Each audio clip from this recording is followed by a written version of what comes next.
30 కోట్ల మందికి పైగా కార్మికులు, రైతులు, కూలీలు, ప్రజలు నిర్వహిస్తున్నటువంటి సార్వత్రిక సమ్మెను జయప్రదం చేయాలని చెప్పి వామపక్షాలుగా మద్దతు తెలియజేస్తూ ఈరోజు ఇక్కడ నిరసన కార్యక్రమాన్ని నిర్వహిస్తున్నాం. దేశంలో కార్మికులు పెద్ద ఎత్తున ఉద్యమాలు చేసి హక్కులను, చట్టాలను సాధించుకుంటే వాటన్నిటిని కూడా నిర్వీర్యం చేస్తూ 4 కోట్లుగా కుదించి వాళ్ళకు సమ్మె చేసే హక్కు లేదని, సంఘం పెట్టుకునేటటువంటి హక్కు లేదని, యజమానులు చెప్పినటువంటి పద్ధతిలోనే పనిచేయాలని, వేతనాలు పెంచాలనేటటువంటి అమలు జరగాలనేటటువంటిది లేకుండా మొత్తం కార్మికులంతా కూడా బానిసలుగా మార్చేటటువంటి విధానాలని కేంద్ర ప్రభుత్వం 4 కోట్ల పేరుతో తీసుకురావడం జరిగింది. ఇది మొత్తం దేశవ్యాప్తంగా ఉండేటటువంటి కార్మికుల హక్కుల్ని కాలు రాసేటటువంటి విధానం, వాళ్ళను బానిసలుగా చేసేటటువంటి విధానం. పని గంటలు 8 నుంచి 12 గంటలు పెంచుతామంటున్నారు, వేతనాలు మాత్రం తగ్గిస్తున్నారు. ఇలాంటి పద్ధతుల్లో కార్మిక వర్గానికి వ్యతిరేకంగా వ్యవహరిస్తుంది. అట్లాగే దేశవ్యాప్తంగా ఉండేటటువంటి రైతుల్ని కూలీలుగా, పేదలుగా మార్చేటటువంటి విధానాలు తీసుకొస్తుంది. నల్ల చట్టాలు తెచ్చింది. ఆ రకంగా ఉద్యమం ద్వారా వెనక్కి పోయిన తర్వాత కూడా వాటిని అమలు చేసే విధానాలు అనుసరిస్తుంది. వ్యవసాయ రంగంలోకి కార్పొరేటీకరణ చేస్తూ మొత్తం భూములు చిన్న రైతులంతా కూడా వాళ్ళకు దెబ్బతినేటటువంటి పరిస్థితి వస్తుంది. మద్దతు ధర ఇవ్వడం లేదు, కనీస సబ్సిడీలు ఇవ్వడం లేదు, ఎరువుల సబ్సిడీలు ఇవ్వడం లేదు. రైతుల ఆత్మహత్యలు దేశవ్యాప్తంగా పెరుగుతున్నాయి. వాటికి కావాల్సినటువంటి చర్యలు ఏమీ తీసుకోవడం లేదు.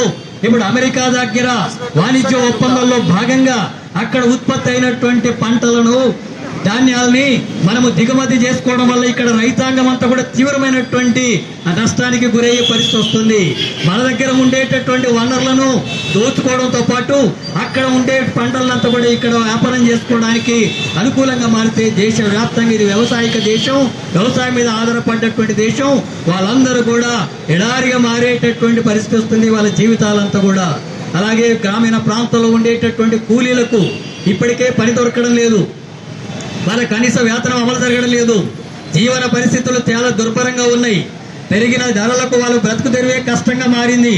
అలాంటి స్థితిలో ఉపాధి హామీ చట్టాన్ని నిర్వీర్యం చేస్తుంది. వాళ్ళ పని దినాలకు సంబంధించినవి పెంచినమని చెప్తున్నప్పటికీ కూడా నిధులు కోత పెట్టింది. 3 లక్షల కోట్ల రూపాయలు కావాలని వ్యవసాయ కూలీలు ఉపాధి పని కోసం అడుగుతుంటే 60,000, 70,000, 80,000 అని సంవత్సరానికి తగ్గించుకుంటూ వస్తున్నారు. అంటే ఉపాధి పని కల్పించేటటువంటి బాధ్యత నుంచి కేంద్రం తప్పుకోబోతుంది. ఆ రకంగా ఉపాధి హామీ చట్టం నిర్వీర్యం జరిగితే గ్రామీణ ప్రాంతాల్లో ఉండేటటువంటి కూలీలకు పని దొరకక తీవ్రమైనటువంటి వలసలతో పాటు ఆకలి చావులకు గురయ్యేటటువంటి పరిస్థితులు రాబోతున్నాయి. రైతులకు, కార్మికులకు, కూలీలకు వ్యతిరేకంగా, ప్రజా వ్యతిరేకంగా వ్యవహరిస్తున్నటువంటి విధానాలన్నీ వ్యతిరేకిస్తూ మొత్తం దేశవ్యాప్తంగా కార్మికులు, రైతులు, కూలీలు, ప్రజలు, ప్రజా సంఘాలు పెద్ద ఎత్తున ఈరోజు సమ్మె నిర్వహిస్తూ ఉన్నాయి.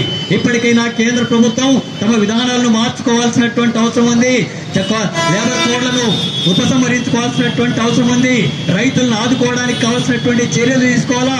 ఉపాధి హామీ చట్టాన్ని పటిష్టంగా అమలు జరగడానికి నిధులు పెంచడంతో పాటు 10 దినాలు 200 రోజులు పెంచాలా.